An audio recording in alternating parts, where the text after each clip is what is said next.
అందరికీ నమస్కారం. నా పేరు వరసాల శ్రీనివాసరావు.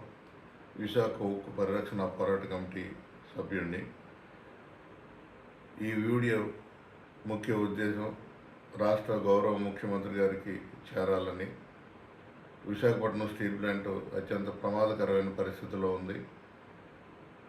లాభాల్లో ఉన్న కంపెనీని ఉద్దేశపూర్వకంగా కేంద్ర ప్రభుత్వం ఆదానికో అంబానీకో కట్టబెట్టాలి, ముట్ట చెప్పాలనే ఉద్దేశంతో దీన్ని 100% అమ్మేస్తాం, అమ్మనివ్వకపోతే మూసేస్తాం అని చెప్పి 2021లో ప్రకటించిన తర్వాత ఈ 3.5 సంవత్సరాలుగా ఈ పరిశ్రమ పట్ల అత్యంత దారుణంగా వ్యవహరిస్తూ అనేక ఆంక్షలు విధించి లాభాల్లో ఉన్న పరిశ్రమని 4,000 కోట్ల పైన నష్టాలు తీసుకెళ్ళి 3 నెలల నుంచి వేలాది మంది కాంట్రాక్ట్ కార్మికులకు వేతనాలు ఇవ్వలేదు.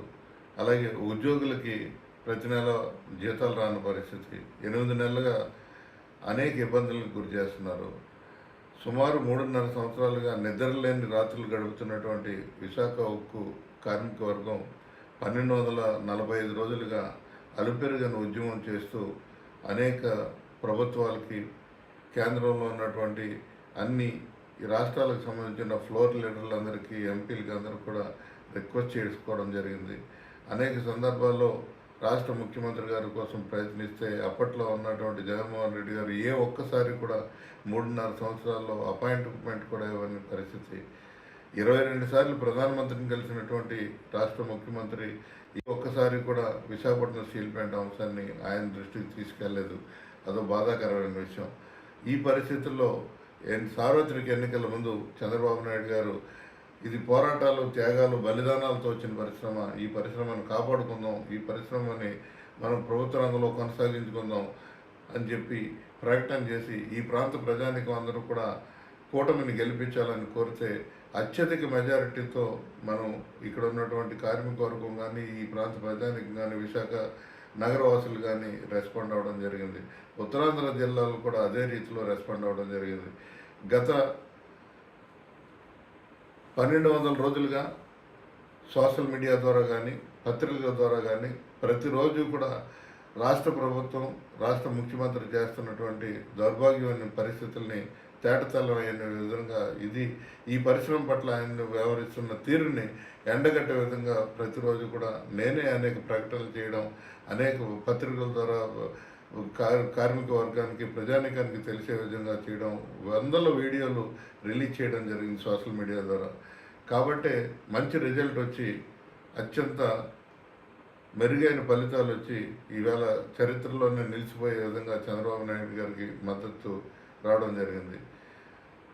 మొట్టమొదటిసారిగా 4 రోజుల తర్వాత కేంద్రంలో ఉన్నటువంటి ప్రధానమంత్రిని కలవడానికి వెళ్ళినప్పుడు విశాఖపట్నం స్టీల్ ప్లాంట్ అంశాన్ని కూడా చంద్రబాబు నాయుడు గారు మాట్లాడతారని చెప్పి అందరం భావించాం. అయితే దురదృష్టవశాత్తు ఈ అంశాన్ని ఎక్కడా కూడా మాట్లాడిన సందర్భం కనిపించలేదు. 10 మంది కేంద్ర మంత్రులు కలిసినటువంటి రాష్ట్ర ముఖ్యమంత్రి గారు ఉక్కు శాఖ మంత్రిని కలవలేదు. ఈ సమస్య పట్ల సరైన విధంగా స్పందించలేదు, సరైన టైంలో నిర్ణయం తీసుకోవట్లేదు. ఇది ఇంకా రోజు రోజుకి కూడా దిగజారిపోతుంది పరిశ్రమ. ఏ ప్రమాదం జరుగుతుందో విషవాయువులతో నిండినటువంటి పరిశ్రమ. ఈ పరిశ్రమకి మినిమం మెయింటైన్ చేయడానికి కూడా అవన్నీ పరిస్థితులు ఉన్నాయి. ఈ పరిస్థితిని మనం మెరుగుపరుచుకోవడానికి ఎంతో కొంత చేయూత అవసరం అని చెప్పి కోరుకున్న తరుణంలో అక్కడి నుంచి ఎలాంటి రిజల్ట్ రాకపోవడంతో అందరూ కూడా ఆందోళన చెందుతున్న పరిస్థితులు ఉన్నాయి. ఈ పరిస్థితుల్లో ఈరోజు కేంద్ర ఉక్కు శాఖ మంత్రులు గౌరవ కుమారస్వామి గారు విశాఖపట్నం నగరానికి వచ్చారు. రేపు మీరు విశాఖ నగరానికి వస్తున్నారు. వీలైతే ఈసారైనా కేంద్ర ఉక్కు శాఖ మంత్రులను మీరు కలిసి విశాఖపట్నం స్టీల్ ప్లాంట్ని శైలిలో విలీనం చేయడానికి కావాల్సినటువంటి పరిస్థితుల్ని పై అంచనా వేసి ఒక ప్రకటన చేయించాలని, అలా కాని పక్షంలో ఎన్ఎండిసి మన పక్క రాష్ట్రంలో ఉన్నటువంటి తెలంగాణ రాష్ట్రంలో, ఉమ్మడి తెలుగు రాష్ట్రాల్లో ఉంది ఎన్ఎండిసిని విశాఖపట్నం స్టీల్ ప్లాంట్ని మెర్జ్ చేసినట్టయితే మెరుగైన ఫలితాలు మనం సాధించుకోవడానికి అవకాశం ఉంటుంది. ఆ దిశగా ప్రయత్నం చేయాలని, విశాఖపట్నం స్టీల్ ప్లాంట్కి వర్కింగ్ క్యాపిటల్ లేక అత్యంత ప్రమాదకరమైన స్థితిలో ఉంది కాబట్టి వర్కింగ్ క్యాపిటల్కి కావాల్సినటువంటి ఆర్థిక పరిపుష్టిని కల్పించాలి. అలాగే ఏ అయితే అప్పులు ఉన్నాయో వడ్డీలు వీటిని 2 సంవత్సరాల పాటు మారిటోరియం విధించి విశాఖపట్నం స్టీల్ ప్లాంట్ని ఆదుకోవాలని చెప్పి సుమారు 64 గ్రామాల ప్రజలు 26,000 ఎకరాల భూములు ఇచ్చి విశాఖపట్నం స్టీల్ ప్లాంట్కి ఈ పరిశ్రమ వస్తే ఈ ప్రాంతం అభివృద్ధి చెందుతుంది, రాష్ట్రానికి మేలు జరుగుతుంది, ఇది జాతీయ ప్రాజెక్టుగా వెలుగొందుతుంది అని చెప్పి పెద్ద మనసు ఇచ్చినటువంటి నిర్వాసితులు సుమారు 8,000 మంది ఆర్కార్లు పట్టుకుని ఈ రోజు కూడా ఉపాధి కోసం ఎదురు చూస్తున్నారు. వారు 7,000 ఉద్యోగాలు ఇవాళ స్టీల్ ప్లాంట్లో ఖాళీగా ఉన్నాయి.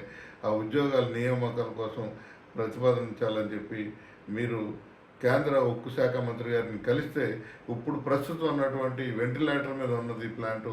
వెంటిలేటర్ని ఏ నిమిషాన్ని ఏం జరుగుతుందో తెలియని పరిస్థితి కాబట్టి సౌహృదయంతో అర్థం చేసుకుని రాష్ట్ర గౌరవ ముఖ్యమంత్రి గారు కేంద్ర మంత్రివర్యులతో సమావేశం కావాలని, సమావేశం ద్వారా ప్రజలు ఏదైతే ఇబ్బంది పడుతున్నారో ఆ ఇబ్బందిని అనుమానాలకు తావలేకుండా విశాఖ ఉక్కును ఆదుకోవాలని చెప్పి మీ ద్వారా కోరుతున్నా. Thank you very much.